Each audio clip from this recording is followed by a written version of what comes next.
Now, how efficiently your metabolism operates is going to determine how easily you can lose weight, how easily you can gain muscle, and also how easily you can maintain your weight. Welcome to Cravings Control for Fat Loss.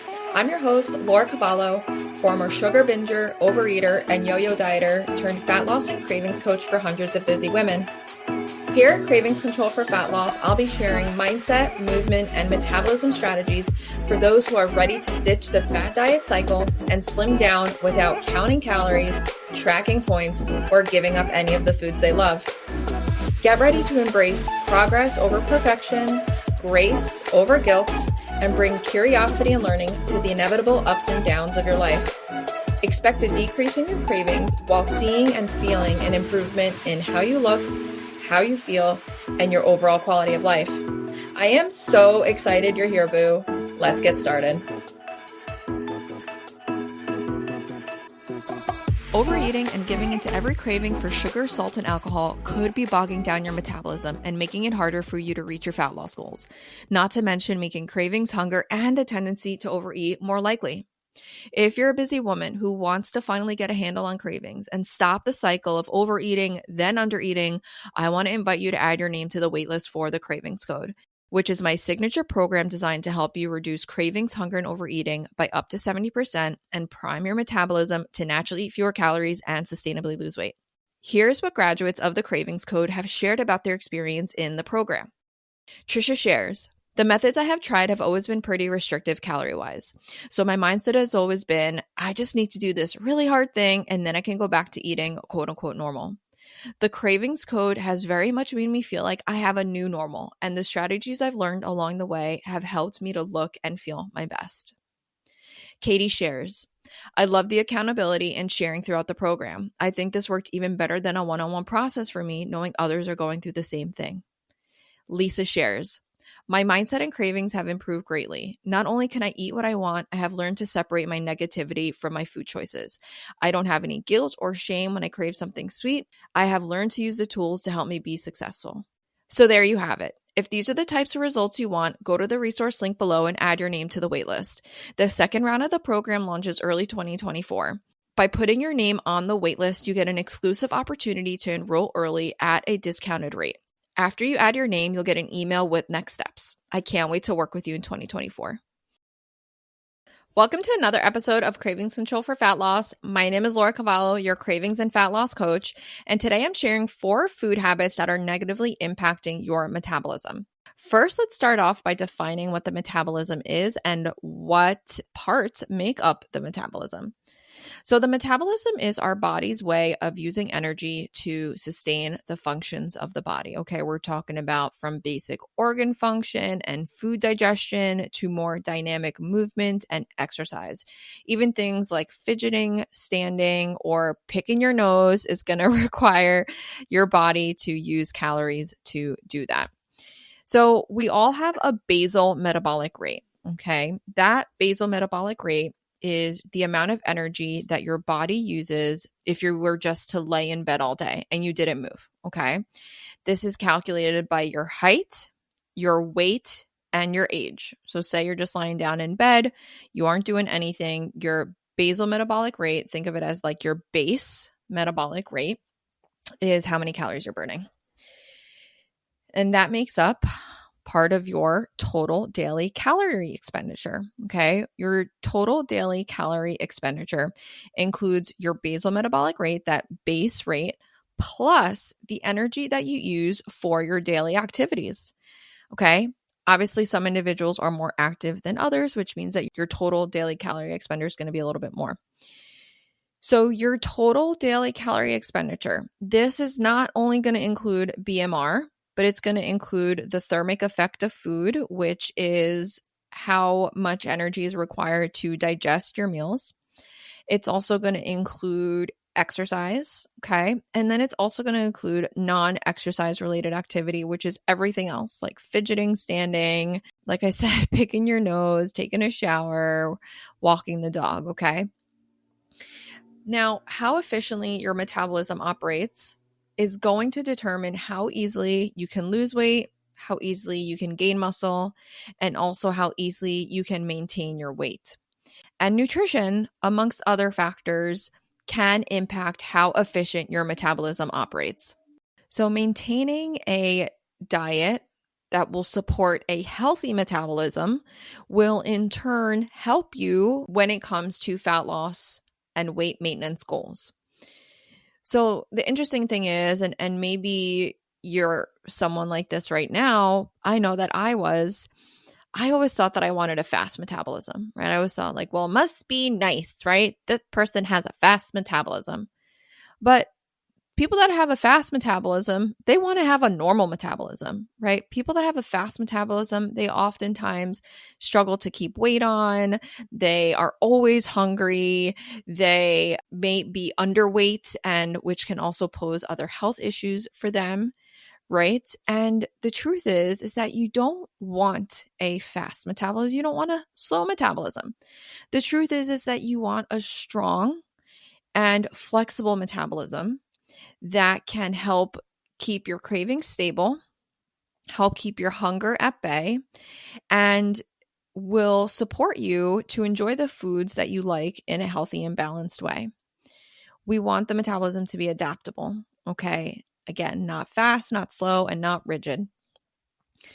So there are many things that can impact your metabolism, okay? Things like stress and sleep and exercise and temperature and illness and medication and disease. But today I want to just share 4 food habits that are negatively impacting your metabolism from functioning at its best. So the first food habit, and it's 2 food habits in one, but they kind of go hand in hand, that can negatively impact your metabolism is eating too little or eating too much. Your body doesn't want you eating less or eating more, okay? Because your metabolism has to adapt to that calorie intake coming in. So if you're under eating for a period of time, your metabolism will actually slow down to match that. So how much or how little you eat will directly impact the health of your metabolism.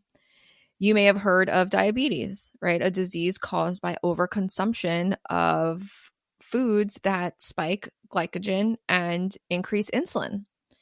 This is an example of a hormonal and metabolic response to overeating certain types of foods. And like I mentioned, even when you eat too little, that can negatively impact your metabolism. So something that can help you learn how to eat in a balanced way that's not too little or not too much is being able to balance out and stabilize your hunger and cravings. It's very common to fall into the trap of eating too little or eating too much when your meal times are too sporadic, you are under eating for certain periods and then overeating for other periods of the day. You're hungry one minute, you're starving, and then the next you're not hungry at all for half a day.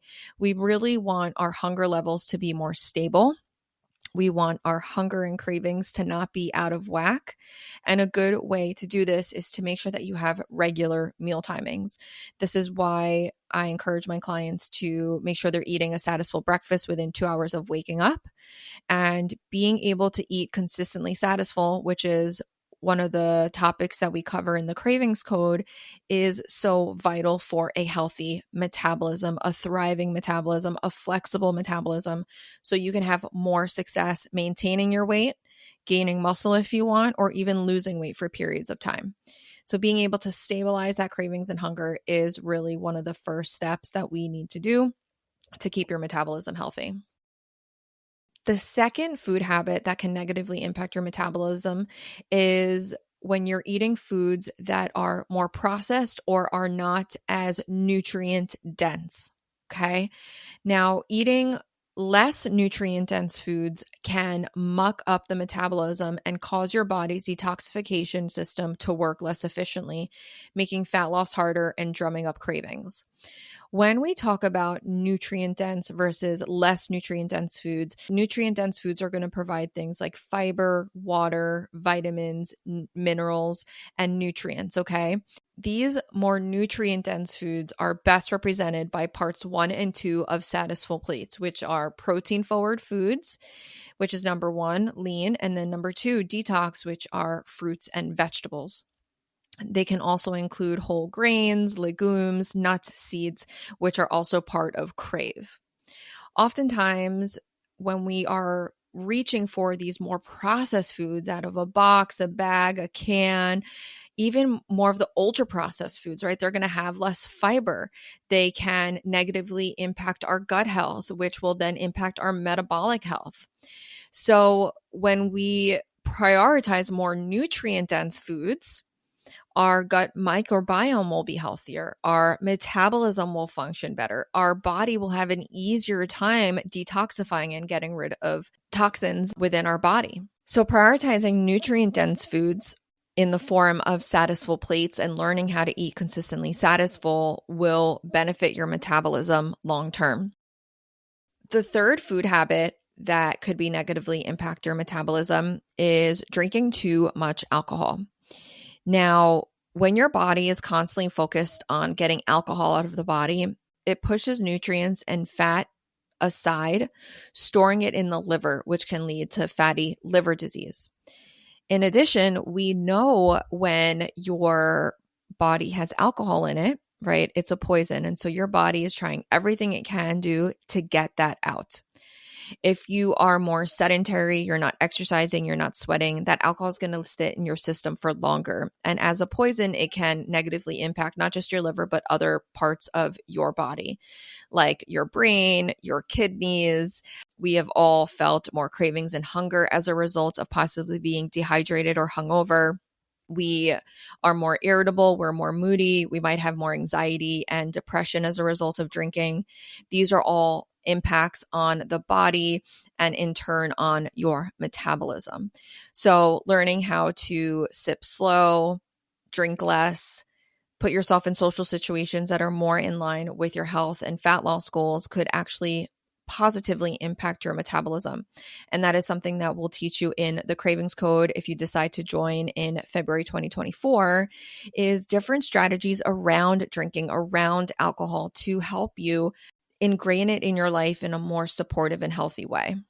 The last habit that's negatively impact your metabolism is not drinking enough water. Okay. Being dehydrated can actually slow down your metabolism and slow down fat burning. Water is responsible for the detoxification of the body, shuttling nutrients throughout your body, and eliminating waste, like fat. Studies show that the more water one drinks, the higher their metabolic rate will be due to appetite suppression and an increase in lipolysis, which is the chemical breakdown of fat.